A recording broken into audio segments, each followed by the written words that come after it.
अंबाला में जनता दरबार के दौरान एक महिला की शिकायत पर कैबिनेट मंत्री अनिल विज का गुस्सा ऐसा फूटा कि उन्होंने सीधा एसएचओ को फोन मिलाकर फटकार लगा दी।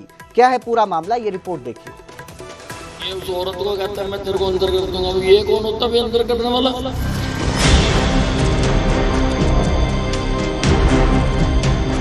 फरियाद लेकर लाइन में लगे ये लोग।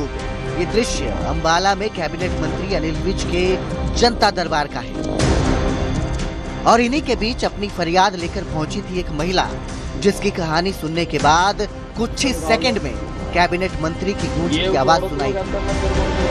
ये कौन होता है अंदर करने वाला? नहीं, कैसे कैसे कह दिया इसने अंदर कर दूंगा। दरअसल महिला का पति विकास 22 सितंबर से लापता है। सुबह डिलीवरी के काम पर निकला था, लेकिन फिर लौट कर नहीं आया। 3 महीने से ज्यादा बीत गए। पुलिस में शिकायत दर्ज करवाई, लेकिन मिले तो थाने के चक्कर पर चक्कर और कार्यवाही जीरो। जब पुलिस से महिला ने बार बार पूछताछ की तो आरोप है कि पुलिस ने उल्टा उसे ही हवालात में डालने की धमकी दे दी।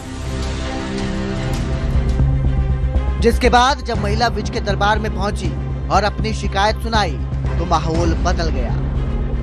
मंत्री ने एसएचओ को फोन लगाया और सीधे फटकार लगा दी। देखो सीधा होगा, नहीं तो ऐसा सीधा करूंगा, सुई के नक्के में बाल रहेगा, इसमें बाल नहीं रहेगा।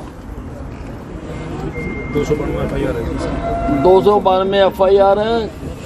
जोर लगा के इसके आदमी को ढूंढो। मीनाक्षी की उम्मीद, 3 महीने की बेचैनी और अब सत्ता की तरफ से सीधे दखल ने केस को गर्म कर दिया है। पुलिस पर कार्रवाई का दबाव बढ़ चुका है और अब सबकी निगाहें बस एक सवाल पर है, विकास आखिर गया कहां? अंबाला से कृष्ण बाली की रिपोर्ट, न्यूज़ 18 पंजाब हरियाणा।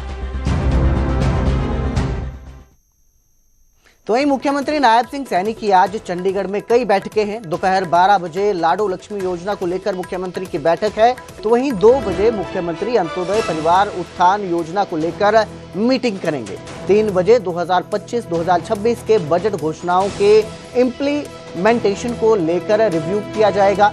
शाम 4 बजे PHED डिपार्टमेंट की बैठक लेंगे और 5 बजे एक्साइज एंड टैक्सेशन डिपार्टमेंट के अधिकारियों के साथ भी मीटिंग करेंगे। तो आज कई जगह पर मुख्यमंत्री नायब सिंह सैनी की बैठकें हैं, मीटिंगें हैं और इस दौरान वो कई डिपार्टमेंट के साथ, विभागों के साथ बैठक करेंगे और उस विभाग में क्या चल रहा है उसकी जानकारी लेंगे।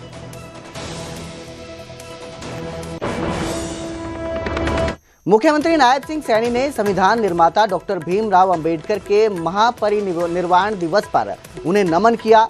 बाबा साहेब की शिक्षाएं हमेशा समाज को प्रेरित करती रहेंगी, मुख्यमंत्री नायब सिंह सैनी ने कहा और आगे कहा कि समानता, न्याय और मानवाधिकार के प्रति उनका अदम्य संकल्प और संघर्ष सदैव हमारे मार्ग को प्रकाशमान करता रहेगा। मुख्यमंत्री नायब सिंह सैनी ने उन्हें नमन भी किया।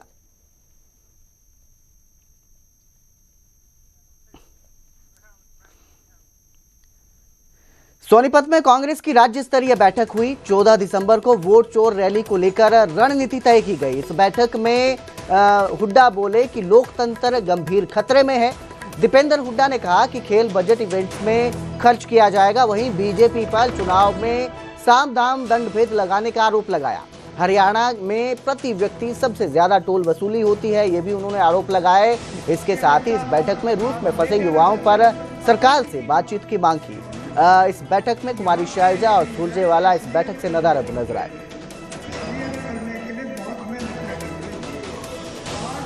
हर तरह के खेल खेले जा रहे हैं, साम दाम दंड भेद, यंत्र मंत्र तंत्र, भ्रष्टाचार से अर्जित किए गए काले धन का चुनाव में पूरी तरीके से दुरुपयोग और मतदाता सूची में व्यापक गड़बड़ घोटाला। चुनाव आयोग डेट बदल देता है, हरियाणा में भी 2-3 डेट आगे पीछे हुई। हर तरह का जो कर सकते हैं संभव वो कर रहे हैं। उसके बावजूद हरियाणा के लोगों ने बहुत टक्कर दी। बराबर का फिर भी मत प्रतिशत आया, मात्र 14,000 वोटों का फर्क था। तो ये एक मैं समझता हूँ कि ये जो छल से जन भावना को हरियाणा में चला गया और मैनेजमेंट और व्यवस्थाओं से सरकार बनाई गई। आज इस बात को लेकर लड़ाई है, लोकतंत्र बचाने की लड़ाई है। 14 को ये हम रामलीला ग्राउंड में दिल्ली में रैली की जाएगी और इस रैली में हरियाणा से बढ़ चढ़ के जोर शोर से हमारी भागीदारी रहेगी। करनाल में सिख गुरुद्वारा प्रबंधक कमेटी प्रधान जगदीश सिंह झिंडा के खिलाफ एक निर्दलीय सदस्य और एक सदस्य प्रतिनिधि खुलकर सामने आए और झिंडा पर वादा खिलाफी, वीआईपी कल्चर को बढ़ावा देने के इल्जाम लगाए। इतना ही नहीं, दोनों ने झिंडा से तत्काल इस्तीफे की मांग कर दी।